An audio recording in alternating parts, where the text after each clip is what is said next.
Hey everybody, Kyle Goth here from GoatFilmReviews.com and the Goat Film Reviews YouTube channel. I just got finished with a screening of the new film Nanny, which is available now on Amazon Prime. Um, I had been hearing some cool stuff about this one from the festival circuits.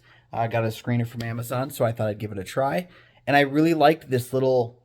It's kind of horror. I think I would place it in horror. It kind of rides that line of like, is it supernatural? Is it not? Is it something that we're just seeing, or is it really there?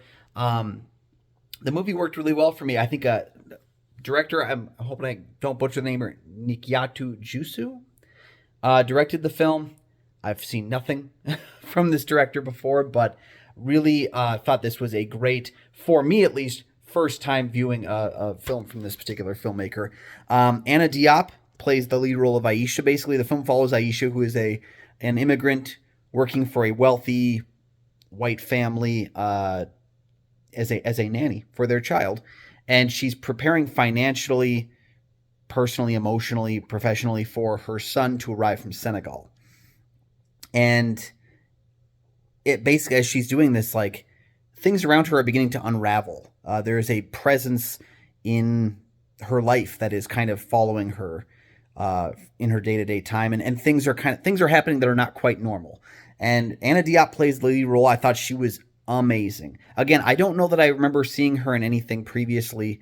Nothing prominent comes to mind, but I thought she was amazing in the lead role. She carries a lot of the film, and a lot of the film is on her shoulders. I mean, she spends a lot of the time in the narrative interacting with, the other main actors, but also with this young child.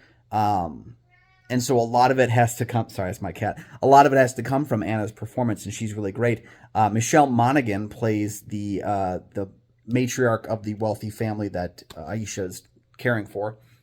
I haven't seen her in much recently, outside of a couple of small performances in like Mission Impossible sequels. But Michelle Monaghan is one of my favorite like actresses who needs to pop up more. I feel like I don't see her often enough in films, and she was so great in things like the Mission Impossible movies, Kiss Kiss Bang Bang. Yeah, she's awesome. And I think, and again here, she's playing against type, because usually she tends to play pretty likable people from what I know, but she's not all that likable now. She's forgetful, but she's also kind of unaware of the way that she affects those around her, particularly someone of lower income who needs to get paid on time. Those kinds of issues that come up. I've seen that microaggression happen before, and it works pretty well here. Now, the film is not perfect. I think, I wish the ending hits a lot of major reveals and turns and twists all in a few minutes time, and I feel like we didn't get time to breathe through each of those as they unraveled, because there's some powerful stuff that happens at the ending, some interesting reveals, some interesting notes that, wow, if we could have lived in those minutes for a little bit, instead of having them just breeze by these events quickly, because I don't feel like the film really closes.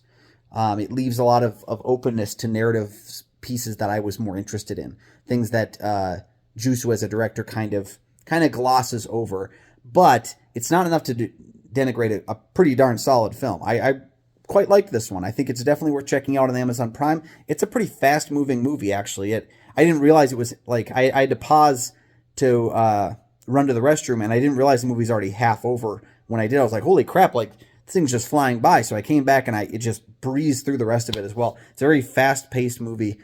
For something that's literally a woman caring for a child and her awkward family, and like, just it doesn't feel like a movie that should move as quick as it does, but it unravels very quickly.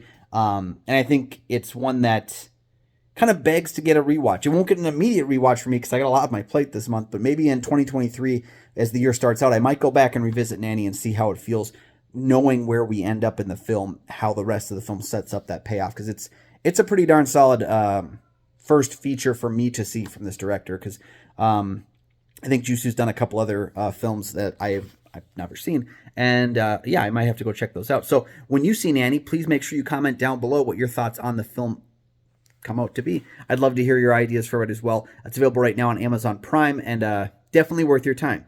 So let me know down in the comments what you thought of Nanny. While you're down there, please like and subscribe. There's 2 free things you can do that help support the channel immensely. They make sure you never miss new episodes of the show as they drop. It really does help these smaller channels like mine. You have no idea how much it helps that. You can also find goatfromreviews.com for my written reviews. Find Goat From Reviews on Facebook. I'm on Twitter, Instagram, and Letterboxd at Almighty Goatman, and you can check out my show Kyle and Nick on Film that I co-host with Nick Plotachuk from the St. Paul Filmcast. We have new episodes Mondays, Thursdays, and Saturdays. Go ahead and check those out. All those links are down in the description, and we'll see you next time.